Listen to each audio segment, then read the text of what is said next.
오늘의 성경에는 하나님의 음성이 있습니다. 그것은 오라라는 것입니다. 오라. 오라 하셨어요. 가라가 아닙니다. 오라입니다. 그리고 함께 마음을 더 놓고 이야기를 하자는 것입니다. 얼마나 멋있습니까? 우리 마음 터놓고 한번 이야기 한번 해보자. 그 말씀이잖아요. 마음 터놓고.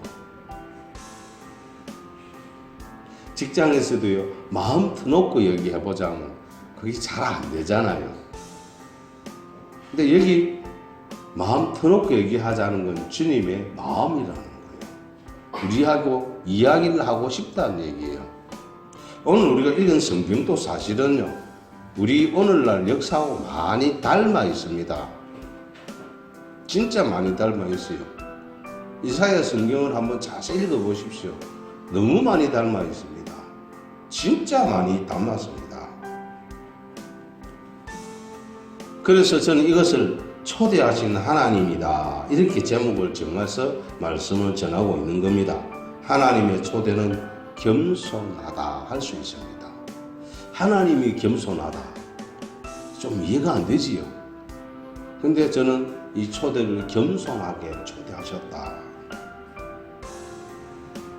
그리고 정중합니다.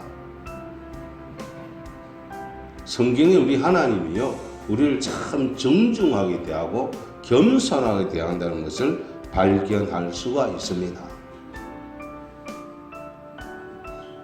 서로 이야기만 하면 너희의 죄가 용서가 된다는 것입니다. 하지만 사람들은 그것을 거부하고 있습니다. 우리도 거부하고 있었습니다. 우리가 서로 변론하자, 이 말씀은 사람 백성들을 논리적으로 설득하기 위해 하나님이 스스로를 인간의 지위에 이르도록 낮추신 것을 표현하고 있다는 것입니다. 이야기하려면 동급이 돼야 되잖아요. 그렇지요? 동급이 돼야 되거든요. 한 사람은 주인, 한 사람은 하인, 이러면 얘기가 안 돼요. 어떻게 얘기가 되겠습니까? 예수님의 성육신이 바로 겸손의 표상이거든요. 하나님과 사람이 어떻게 대화를 합니까? 못해요. 일방적일 수밖에 없는데 대화하자는 이 말씀이 바로 예수님의 성육신과 닮아 있다는 것을 기억하면 좋겠습니다. 성경에 의하면 하나님께서는 하나님과 사람이 서로 대등한 관계에서 논의할 수 있게 하셨다는 것을 증거하고 있는 줄로 믿기를 바랍니다. 대등한 관계. 그게 불가능한 거 아니에요? 대등한 관계가. 근데 성경은 대등한 관계로 나갑니다. 부부 관계가 대등하지 않습니까? 하나님은 이스라엘을 자기 부인으로 대해주다. 아내로 대우해주거든요. 아브라함을 친구로 대해주셨습니다. 믿으시길 바랍니다. 내 친구 아브라함하고 그랬어요. 내 벗 아브라함아 우소나 이렇게 해요. 그게 벌써 하나님이 당신을 사람처럼 낮추었다 이 말 아니겠어요? 이로 말미암아 여호와 하나님의 자비와 사랑을 사람들에게 분명하게 나타내신 줄로 믿으시길 바랍니다. 이것을 매추헬이라는 신학자의 목사는 하나님께서는 인간들과의 논의를 통해 인간 스스로의 길이 선하지 않았다는 것을 보이신 것이라고 이야기를 해주고 있습니다. 무슨 얘기예요? 인간 스스로의 길은 선하지 않다 이렇게 말했다는 겁니다. 그뿐만 아니라 사람들은 공의롭지 않았음을 깨닫게 하셨다 이랬습니다. 그럼에도 불구하고 오늘의 말씀을 통해 드러난 이사야 1장 18절에 진홍같이 붉은 재라 할지라도 흰 눈같이 희어질 것이요 라고 하는 것은 여호와 하나님의 인애와 자비를 보여준 것인 줄로 믿으시길 바랍니다. 하나님의 사랑과 자비가 있기 때문에 죄를 드러내도 된다. 이야기하자는 것은 자기 허물을 드러내라는 거예요. 허물을 드러낼 때 아름다운 것으로 나타난다고 성경은 증언하는 줄로 믿기를 바랍니다. 허물은 드러내야 돼. 감추가 이익이 없어요. 드러내기가 싫으면 처음부터 허물을 만들지 않아야 돼요. 할렐루야. 죄악을 만들면 안 돼요. 엄밀한 일을 만들면 안 돼요. 이사야 1장 18절을 다시 봅니다. 진홍같이 붉을지라도 양털같이 희게 되리라. 어떤 사람들은 이렇게 말했습니다. 주홍이나 진홍은 모두 피의 색깔이라고 말입니다. 검붉은 피 이러자는 거죠. 진홍, 주홍. 그러면 저는 오늘의 말씀을 이렇게 이해를 하였습니다. 예수님의 성육신과 그 참혹한 십자가로 말미암는 하나님의 용서하심은 오늘의 말씀에 대한 하나님의 실천을 보이신 것이라고 말입니다. 성육신 겸손이지요. 들어오면서 말씀드린 거예요. 성육신은 하나님이 사람 되신 아닙니까? 그래서 대화가 시작된다는 거예요. 말이 통한다는 거예요. 그런데 대화가 되는 이유는 하나님이신 예수님이 사람의 몸을 입고 오셨을 때 왕의 아들로 태어나도 돼요. 맞습니까? 근데 왕의 아들로 태어났는데 몰락한 왕가의 아들이에요. 왕이 아니에요. 그렇게 부잣집에서 안 태어났어요. 찌지직에 가난하다 말은 좀 어폐가 있는 얘기고 그냥 소시민 중에 좀 가난한 사람의 집안에 그리고 태어날 때 자리는 구유에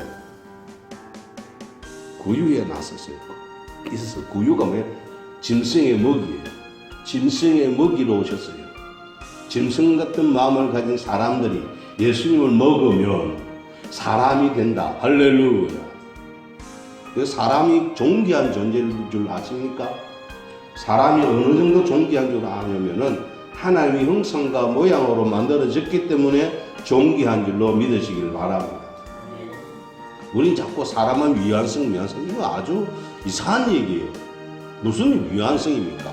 하나님이 사람을 완벽하게 완전하게 퍼펙트하게 엑셀런트하게 대단하게 아주 훌륭하게 만드신 줄로 믿기를 바랍니다. 사람이 범죄함으로 죄가 들어와서 망쳐놓은 거지 미완성 아니에요. 완성됐어요. 그래서 예수님을 짐승같이 됐던 사람들이 예수님을 먹으면 사람이 되는 거예요. 하나님의 형상을 닮은 사람이 되는 줄로 믿으시길 바랍니다. 이사야 1장 18절에 여호와께서 말씀하시되 오라 우리가 서로 변론하자.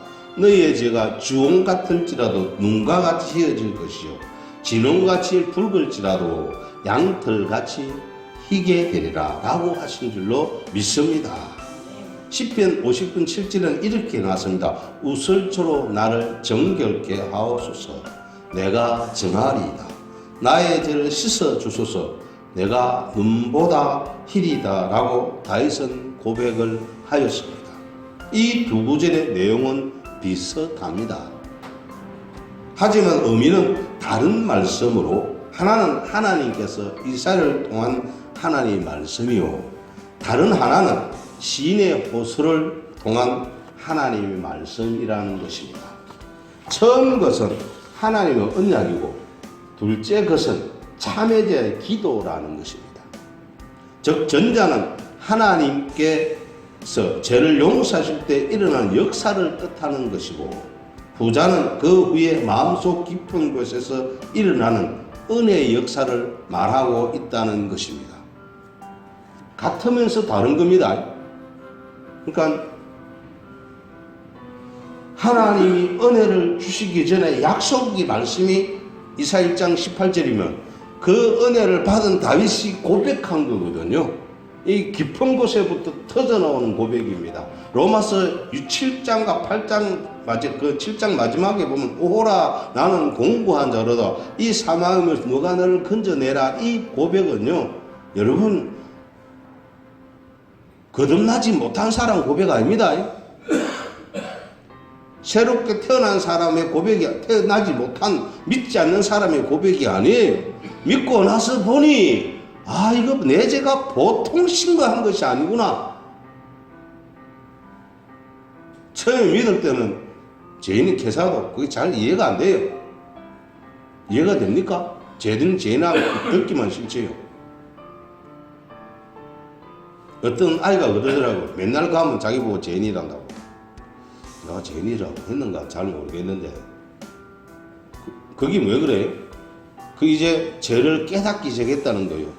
아직 어디까지 못 왔을까요? 아직 로마서 7장 24절 이하에는 오라 나는 공부한 자를 이까지 못 한 거예요. 이 고백이 터져 나오는 고백이 시편 51편 7절이에요. 할렐루야. 저는 어렵게 살았다고 생각했는데 죄를 한순간 짓고 나서 보니까 내가 보통 죄인이 아니라면서 그때 깨달은 거예요. 의가 가득한 줄 아는데 죄가 있었다라는 거예요. 그거 몰랐다는 거예요. 그게 있는 것조차도. 내가 신앙생활을 잘하면 죄가 하나도 없는데 착각해요. 근데 죄가 도사리고 있는 걸 발견한 사람이 누구예요? 바울이에요. 죄가 도사리고 있는 거예요. 저 밑은 곳에서 죄가 딱 도사리 틈만 노리고 있는 거예요. 그것을 깨달은 바울이 오호라 나는 공고한 자로다. 이것이 시편 다윗의 고백과 연결되는 줄로 아시기를 바랍니다. 그래서 즉 하나는 죄를 대신한 의입니다. 또 다른 하나는 증가된 의입니다. 예수님의 십자가에서는 이 둘이 다 있다는 것을 믿으시기를 바랍니다. 십자가 이게 두 개 다 있습니다. 그러므로 이사야는 이러한 말씀을 통하여 비록 이스라엘 백성들의 죄가 심각할지라도 돌이켜 하나님께 순종하기만 하면 그 죄를 모두 용서함 받고 땅의 아름다운 소산을 먹게 된다고 말씀하는 줄로 믿기를 바랍니다. 이러한 초대에도 불구하고 여전히 하나님 말씀을 거역하면 칼의 심판을 받게 되리라고 하나님께서는 선포하고 있다는 것도 기억하기를 바랍니다. 우리는 은혜의 말씀을 따라 선택을 받았습니다. 믿습니까?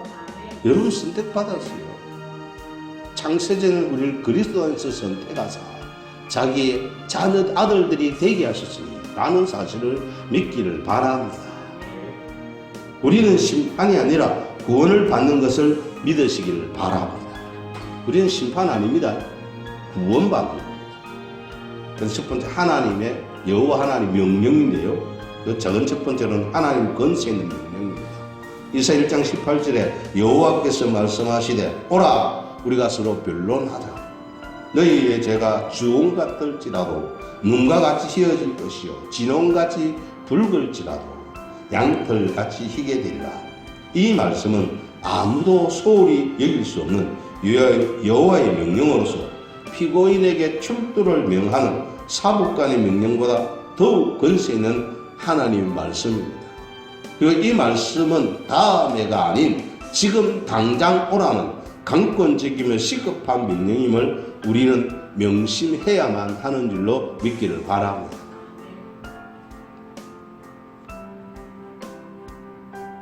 고린도서 6장 2절입니다. 이르시되 내가 은혜 베풀 때에 너에게 듣고 구원의 날에 너를 도왔다 하셨으니 보라 지금은 은혜 받을 만한 때요 보라 지금은 구원의 날이로다. 할렐루야.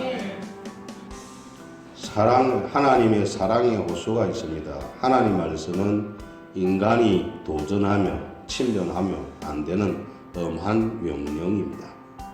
아울러 우리와 인격적인 대화를 호소하는 부모님의 사랑과 애정이 담긴 간청이기도 합니다. 우리가 서로 변론하자는 말씀 속에서 우리가 깨닫기까지 기다리시고자 하는 하나님의 의지가 표현됐다는 것을 믿으시기를 바랍니다. 더불어 무지한 우리 사람들을 이해시키고자 하는 열정, 그리고 우리를 돌이킨 후에 용서하고 붙들어 주시며 복 주시고자 하는 하나님 아버지의 하나님 자비로우심이라는 것을 믿으시기를 바랍니다. 인간의 죄가 있습니다. 이사야 1장 18절에 여호와께서 말씀하시되 오라 우리가 서로 변론하자. 너희의 죄가 주홍 같을지라도 눈과 같이 휘어질 것이요 진홍같이 붉을지라도 양털같이 희게 되리라는 이 말씀은 사람들이 부지불식간에 빠진 죄의 깊이와 무한 반복하는 죄의 속성을 이해할 수 있어야 됩니다. 죄가 뭐라고요? 부지불식간에 빠진다. 자기도 모르는 사이에 죄 짓는단 말이에요. 한번 봐요.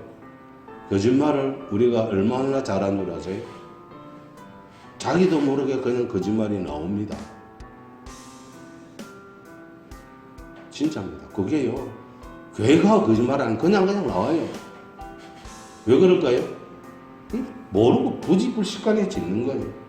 그리고 무한 반복합니다. 절대 안 그래요.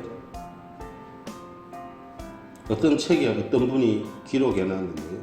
예수 믿고 참 정직하게 살자, 깨끗하게 살자, 바르게 살자 결심히 했대요. 그런데 어느 날 자기도 모르고 거짓말하는 걸 발견했어요. 너무 놀래가지고 벽을 치면서 다시는 거짓말하지 않아야지 고백했다고 하는 이야기가 있어요. 한번 생각해봐요. 그랬다고 그분이 거짓말 안 하겠어요? 그게 참 어려운 거예요. 우리 인간의 죄가요 참 교묘해요. 신앙생활을 잘하고 있으면 전혀 거짓말 안 할 것처럼 보여요. 아니에요. 인간은 죄인입니다. 이스라엘만 죄 지은 게 아니에요. 이스라엘은요 하나님이 법을 정해니까 죄인 줄 알고 있기 때문에 죄라고 고백하는데 우리는 이방 죄인들이었기 때문에 예수 믿는다고 안 믿는 상황에서 뭐라고요? 이상한 얘기 하는 분들은 그 본인이 잘 모르는 것 같아요. 원래 우리가 지옥의 딸감들이에요. 그런데 하나님 선택을 받았어요. 할렐루야. 구원받았어요. 이게 달라진 것 뿐이지. 우리는 다 이방족 속이에요. 이방인이에요. 첫 번째, 부지불식간에 지은 죄악에 대해서 말씀드리겠습니다. 옛날 옷간에 주홍색을 물들이기 위하여 반드시 2번 이상을 담가야만 했다고 합니다. 이처럼 우리 인생들은 타락하고 또 타락한 사람들입니다. 우리는 모두 죄에 빠져 있으며 타락과 부패의 늪에서 허우적거리고 있다는 것을 아시기를 바랍니다. 하지만 이러한 사실을 전혀 알지도 못하고 있다는 것입니다. 제가 너무나 창성하고 관영하여 제가 죄인지도 모르고 살고 있다는 것입니다. 제가 죄인지도 몰라요. 창세기 6장 5절 이걸 잘 말씀했습니다. 여호와께서 사람의 죄악이 세상에 가득함과 그의 마음으로 생각하는 모든 계획이 항상 악할 뿐임을 보시고 라고 말씀하신 것은 인간의 죄가 얼마나 관영한 것인지를 보여주는 말씀인 줄로 믿기를 바랍니다. 그때 시대나 지금이나 우리 더 하면 되지 덜 하겠습니까?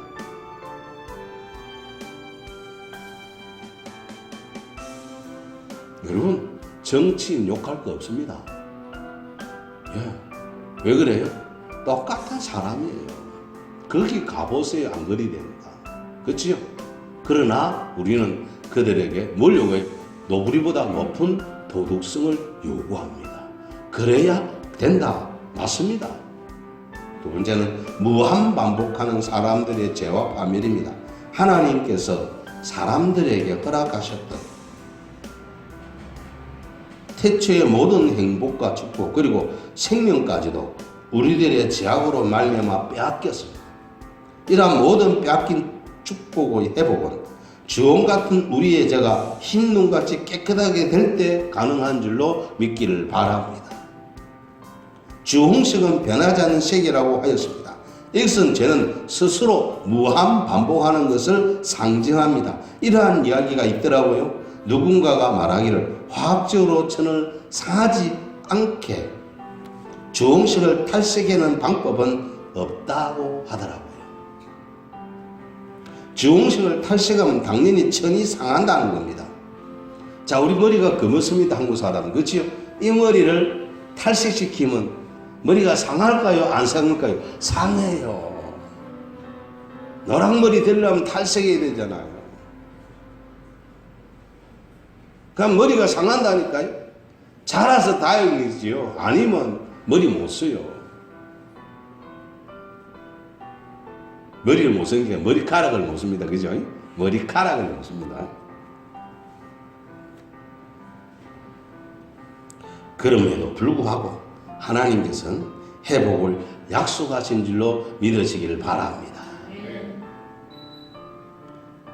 요한복음 5장 24절에 내가 진실로 너희에게 이르노니 내 말을 듣고 또 나 보내시를 믿는 자는 영생을 얻었고 심판에 이르지 아니하나니 사망에서 생명으로 옮겼느니라고 선포하심을 믿으시기를 바랍니다. 이걸 나 보내시를 믿으면 영생을 어떻다고요? 얻었고, 영생을 얻었고, 믿습니까? 영생을 얻었고예요. 얻을 것이고가 아니에요. 얻었고, 심판에 이르지. 심판 받는데 심판 안 받아요. 제가 소도에 그런 말 심판 안 받는다고 그랬죠. 심판 없어요. 할렐루야. 사망, 지옥에서 생명, 천국으로 옮겼다는 것을 믿으시기를 바랍니다. 이것이 선포됐다는 거예요. 오늘은 여기까지.